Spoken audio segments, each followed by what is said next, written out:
Balungao Pangasinan is a very nice place and blessed with hot springs. Local officials from Balungao developed their place in order to add this town on the tourism map of Pangasinan. They developed an extreme nature and sports adventure site, the Balungao Hilltop Adventure Resort. It is situated at Mount Balungao Resort, 4 kilometers away from the town proper.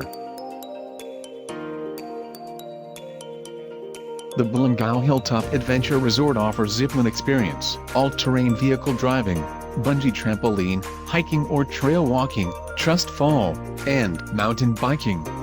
The Zipline starts from a hilltop, stretches through farms and patches of old trees and ends at a resort at the foot of Mount Balungao.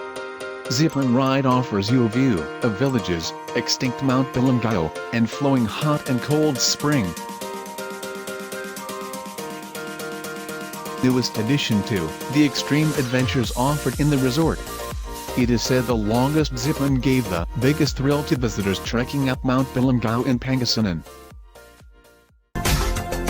Thank you for watching. Drop a like, leave a comment and don't forget to subscribe.